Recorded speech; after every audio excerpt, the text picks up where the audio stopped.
Nesse vídeo vamos falar de um alimento que eu considero uma das piores coisas que já aconteceu para a saúde da humanidade. Um alimento que te engorda muito e te adoece em níveis que você nem imagina. E não se surpreenda se você emagrecer rápido e sem maiores esforços ao cortar ou reduzir significativamente esse alimento da sua dieta. Eu me chamo Beatriz Ferraz, sou dietoterapeuta, trabalho com saúde integrativa e emagrecimento. Se esses são temas de seu interesse, considere se inscrever neste canal. E se você precisa de acompanhamento personalizado para emagrecer através de uma alimentação saudável e flexível, sem essa bobagem de ficar contando calorias, fique à vontade para falar comigo, meu contato está na descrição. O alimento que vamos falar nesse vídeo se apresenta em diferentes formas, diferentes receitas, às vezes como um ingrediente quase que escondido ali. Mais pra frente falaremos com mais detalhes sobre isso. E para que você entenda a gravidade que é termos esse alimento no nosso dia a dia, o quanto ele te engorda e te adoece, eu vou citar aqui rapidamente alguns fatos tenebrosos sobre este alimento. Fatos esses pouco discutidos, mas que você precisa estar ciente. E eu já te peço que você deixe o seu like para que mais pessoas fiquem bem informadas sobre esse assunto e não caiam nesse papo de nutricionista incompetente que fala que o importante são só as calorias. Eu vou citar agora 6 fatos terríveis sobre este alimento que você precisa ficar sabendo. O primeiro deles é que, dependendo como este alimento se apresenta para você, ele terá uma carga glicêmica maior, até mesmo que alguns tipos de chocolates. E com certeza ele tem uma carga glicêmica maior até que o açúcar de mesa, o açúcar branco refinado. O que significa ter uma carga glicêmica alta? De forma simples, é uma grande quantidade de açúcar entrando rapidamente na sua corrente sanguínea. Isso é um dos fatores mais engordativos que mais favorece o surgimento de um quadro de diabetes tipo 2, por exemplo, dentre outros vários problemas de saúde que uma glicemia alta gera no nosso corpo. O segundo fator tenebroso sobre este alimento é que ele tem efeitos no nosso cérebro similares ao de drogas opiáceas. Exemplos de drogas opiáceas, para que você saiba, são morfina e heroína. Efeitos esses que podem variar desde um estado de sedação até um estado de euforia extrema. E assim como algumas drogas, este alimento mostra um potencial viciante nos humanos. Ou seja, algumas pessoas, ao tentarem abdicar desse alimento na alimentação, na dieta, já relataram sintomas intensos de abstinência. Terceiro fato terrível sobre este alimento é que ele é um dos maiores perturbadores do pH do nosso corpo. Eu não sei se você sabe, mas o pH da nossa corrente sanguínea, principalmente, é rigidamente controlado, porque qualquer variação de 0,5 na escala de pH pode nos matar. E ao ingerirmos esse alimento, ele desbalanceia o nosso pH e, claro, o nosso corpo não pode deixar que isso aconteça e ele desprende vários mecanismos para trazer de volta o pH para a normalidade. E um desses mecanismos é o uso de sais de cálcio e potássio que o nosso corpo utiliza para neutralizar essa acidez. Esses sais saem principalmente dos nossos ossos. Então é um alimento que favorece demais no médio e longo prazo o surgimento de osteopenia e osteoporose. O quarto fato tenebroso sobre este alimento é que ele causa distúrbios no nosso sistema nervoso, favorecendo o surgimento de quadros de, por exemplo,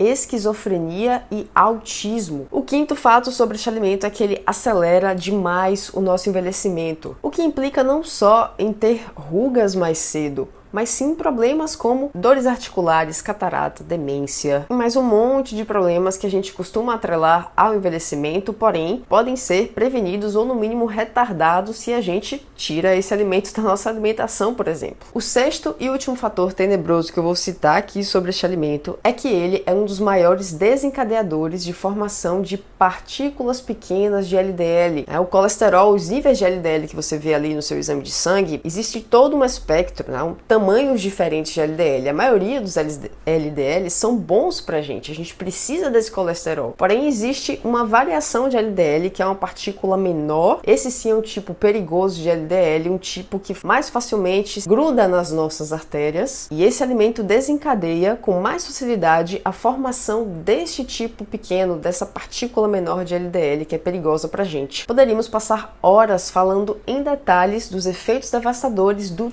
trigo na saúde humana. O trigo que você come hoje é completamente diferente do trigo natural. Ele já passou por diversas modificações genéticas desde a década de 40 que melhoraram a sua resistência ao clima, resistência a pragas, facilitaram o seu cultivo pela agricultura. Essas modificações tornaram o alimento mais palatável, mais fofinho. O glúten é responsável pela fofura do pão, por exemplo. Só que todas essas modificações também dificultaram a digestão humana para esse alimento. Nós todos, mesmo que não tenhamos efeitos diretos digestivos após consumir alimentos à base de trigo, os estudos mostram que existem efeitos terríveis no médio e longo prazo e que a gente, na maioria das vezes, nem associa ao consumo de trigo. Alguns deles, que eu citei aqui no vídeo, a maioria deles não tem nenhuma relação com trigo, a maioria deles não tem nenhuma relação com o glúten. Então todos esses problemas que a gente falou aqui no vídeo independem do glúten, eles acontecem, têm o potencial de acontecer mesmo com o consumo da farinha de trigo sem glúten. Depois de tantas modificações realizadas no trigo, ninguém testou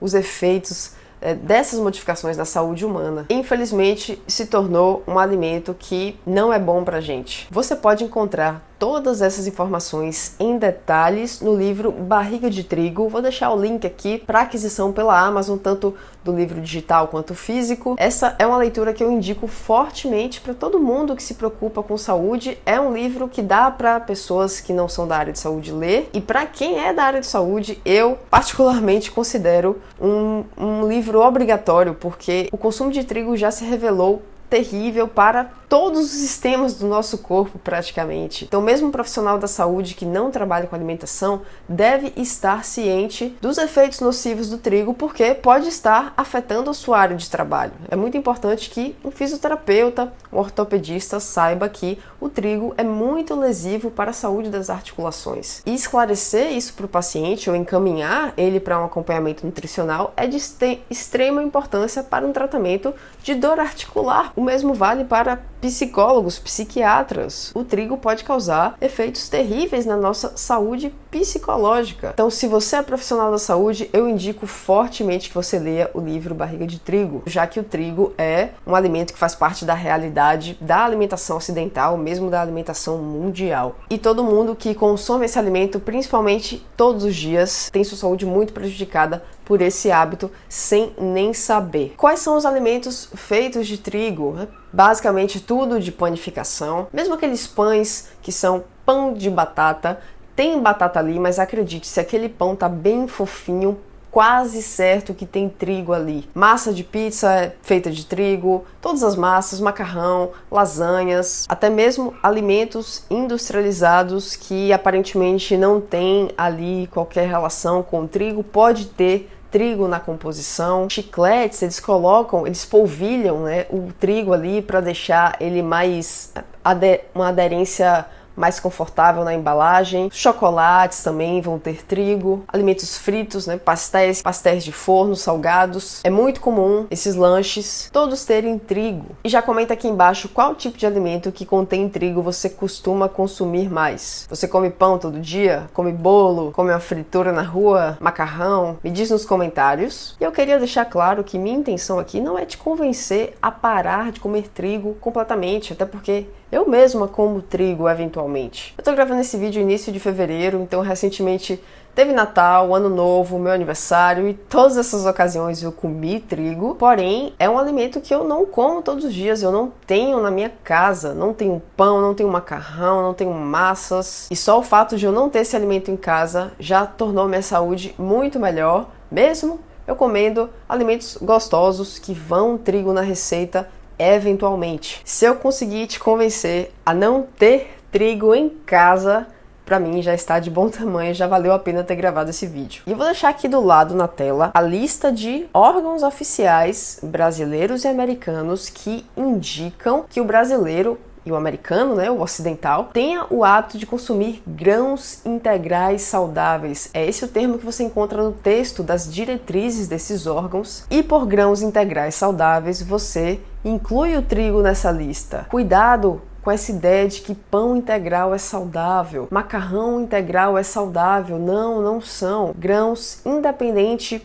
das modificações genéticas, hibridização, eles não fazem parte da dieta humana. No sentido evolutivo, nós temos 2 milhões de anos de história e somente há cerca de 10 mil anos o ser humano passou a plantar, a cultivar e a comer grãos. E apesar desse ser um fato que nos ajudou a proliferar, porque grãos têm muita energia, muitas calorias ali em um alimento relativamente barato, não significa que ele é bom para a nossa saúde, principalmente agora num cenário de fartura energética que temos. E grãos que foram modificados geneticamente ainda são mais complicados para a gente ter no nosso consumo diário. Você pode continuar consumindo alimentos à base de trigo que você gosta e ainda ter saúde se você seguir a regra do 80-20. Essa regra eu sempre cito aqui nos vídeos. 80% da sua alimentação deve ser natural, saudável, comida de verdade, comida natural à espécie humana. Por isso, o consumo de grãos, todos os grãos, trigo, arroz, feijão, deve estar mais do lado dos 20% do que dos 80%. E os 20% da regra do 80-20 são sim alimentos que a gente